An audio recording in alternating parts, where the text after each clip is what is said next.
من استاد ګرانو دا استاد سوال کوي. ګرانو محصلینو اجازه زما موضوع ده په جملو کې د مانیز استخدام څېړنه دا وه چې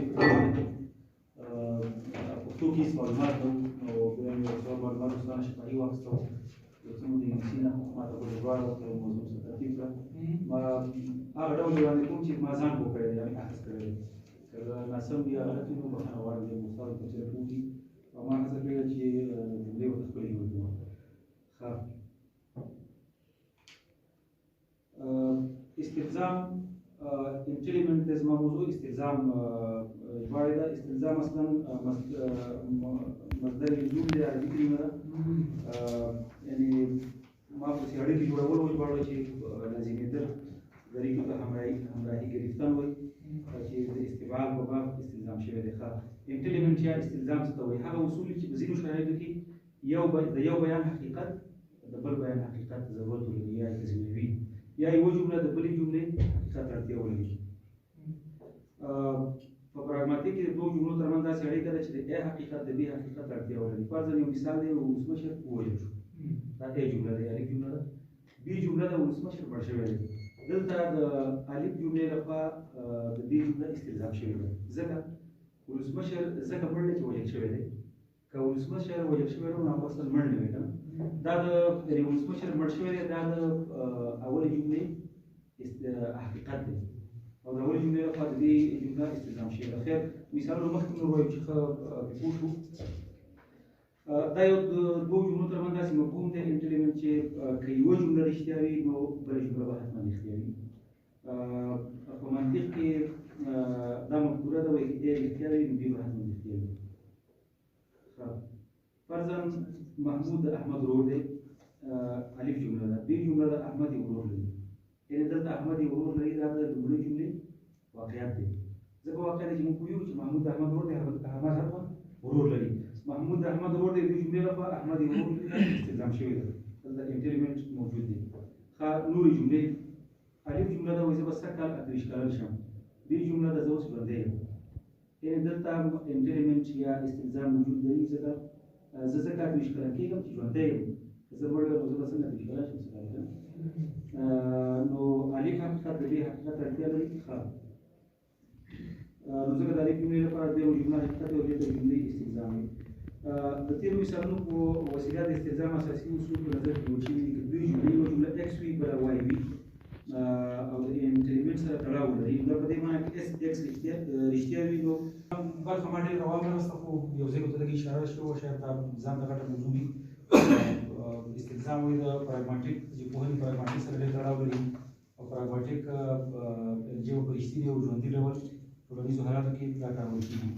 استلزام د فلسفې او منطق سره تړاو لري. دا یوازې د ژبپوهانو لپاره نه بلکې د فیلسوفانو لپاره هم دا موضوع د راقي وړ ده. نور مثالونو ته راځو. احمد هر سهار ښوونځي ته په سایکل ځي، الف جمله ده. بي جمله ده احمد کولی شي سایکل وچلوي، یعنې دغه دویمه جمله یو واقعیت دی د اولې جملې.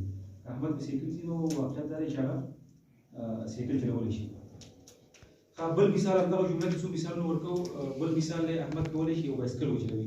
که چېرې په دې جمله کې استلزام موجود وي نو دا د جملې دوه برخې لري. الف احمد کولی شي بایسکل وچلوي، بي احمد هر سهار ښوونځي ته ځي.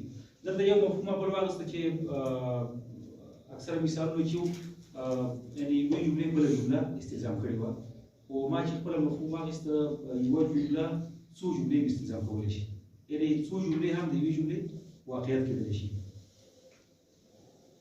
ښه همدغه مثال په بله بڼه احمد هر سهار ښوونځي ته پر بایسکل ځي. احمد په بایسکل چلولو کې ښه دی. پورته مثالونو کې لومړۍ جمله دویمه جمله کې نه راځي، دا استلزام شوې نه ده.